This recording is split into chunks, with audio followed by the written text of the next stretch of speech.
Evening, parents. How are you all tonight? Excellent. My name is Teacher Jana, and I thank you for joining me in today's Parents Information Night. I understand that some parents are concerned about the play-based curriculum approach in our center and have suggested for a more academic-based approach so as to prepare your child for primary school. Today, I will be addressing your concerns. I will highlight what is play-based approach, our center's teaching philosophy, the importance of play in a child's learning and development, and finally, how our center strives to create a successful learning environment for the children. Now let's quickly jump into the play-based pedagogical approach. What is it? Play is a natural and important part of childhood.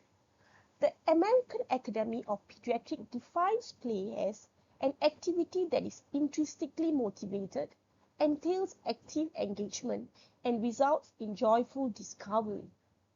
Play is voluntary and often has no extrinsic goals, and is not only just fun and entertaining, it is a powerful tool for learning and development.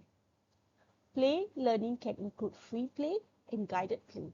In free play, children can play anything they want without adults' intervention. On the other hand, guided play is a little more structured, with some directions provided by adults. Through guided play, educators can introduce concepts and skills to support a child's specific learning outcome. As once mentioned by Pluto, the most effective kind of education that a child should play amongst lovely things. The first known correlation of play and education was by the ancient Greek philosopher Plato. In his book Six of Republic, it has been suggested that play is where education should begin. Don't use force in training the children in their studies, but rather play. In that way, you can better discern what each is naturally directed towards. His book provides not just a theory of play, but a justification for its use in education. Friedrich Froebel is another theorist. He is a German educationalist who opened the very first kindergarten in Blankenburg, Germany in 1837. Froebel placed great importance on child-led activities with teacher guidance to foster freedom to discover, explore, and be creative. His theory is made of a set of principles. 1. Children learn through play. 2. Respecting individuals' children's developmental pace. 3. Educators are guides. 4. Carefully designing learning environment. And 5. Importance of movement. Another most important concept Friedrich Froebel had about education is on outdoor play.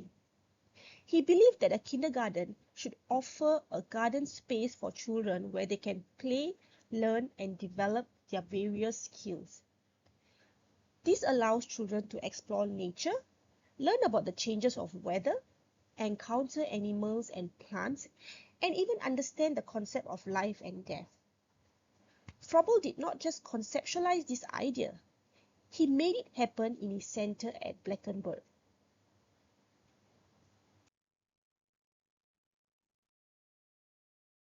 Jean Piaget is another famous contemporary theorist. He was a Swiss psychologist who's best known for his research on child's cognitive development. He studies children and created a theory that describes the different cognitive stages of a child. He believed that at every stage, a child thinks differently with different intelligence level.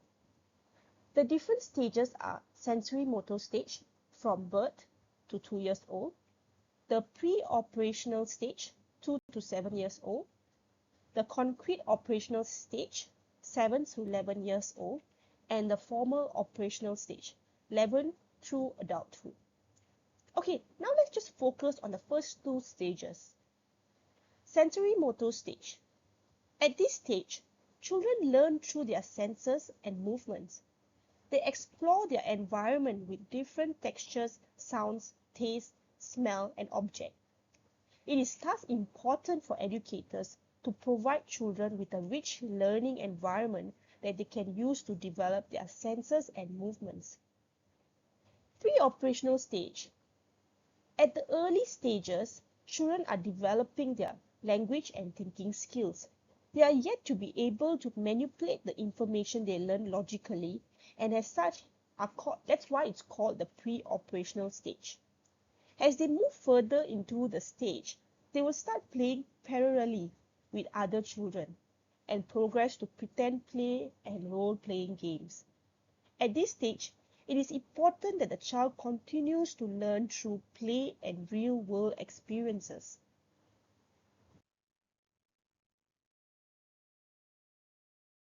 The Early Years Learning Framework. The Early Years Learning Framework is a national curriculum for early childhood educators in Australia that places children's learning at the heart and encompasses three interconnected elements: the principles, practices, and outcomes. All early childhood care settings must use the Early Years Learning Framework as a guide for their center's curriculum. The EYLF defines play-based learning as a context for learning through which children organize and make sense of their social worlds as they engage actively with people, objects, and representations. There is also a requirement for good balance between child-led and teacher-initiated experience in play-based learning programs. Educators have to support and scaffold children's interests through play environment, resources, and international teaching strategies. Lastly, EYLF also emphasizes the importance of partnership between children and families. For parents, it is essential for you to have a good understanding of why our center uses play-based learning in the classroom and for your approval. Learning is not only within classroom, but occurs outside and with everything a child does. With positive partnership between us, teachers, and you parents, children can explore through play in their everyday lives, both at home and in school, to have a holistic development. Our teaching philosophy. We are actually inspired by Froebel and Purgart's theories, and the early years learning framework is also embedded in our center's philosophy. We have two main philosophies on play-based learning. One, every child is a capable constructor of their own knowledge. At our center, we ensure that all children feel heard and respected so that they are confident to express their creative ideas and take autonomy in open-ended play. Two, learning is an active process, individually paced with infinite scope. This belief translates as personalized and intentional teaching for each child in our center. This encourages children to be curious, inquisitive, reflective, which fosters a holistic overall development. Our other philosophies also include the importance of families' involvement in play-based learning approach. It is important that we inform all you parents about the benefits of play and provide opportunities for families to participate in our play activity in our outside classroom. We also believe that the indoor and outdoor learning environment focusing on play is essential to support children's development. Now let's move on to understand why is play so important in children's learning and development. Play-based learning provides children a meaningful and enjoyable way to learn, explore, and understand the world around them. This approach is fundamentally appropriate and effectively promotes children's learning and development across multiple domains. Many research has found that children who are in play-based curriculum achieve high scores and measures on effective functions, and skills underpinning self-regulatory abilities. Play-based preschool experiences are beneficial to children from disadvantaged households in relation to their cognitive and social development. Children who are in play-based centers also are advanced in reading, mathematics, and social emotional adjustments in school. Due to time constraint, today I will share with you the 3 developmental domains: cognitive development, social emotional development, and physical development. Cognitive development. Research has shown that play-based learning promotes cognitive development in young children in a number of ways. It allows children to develop their problem-solving and critical thinking skills.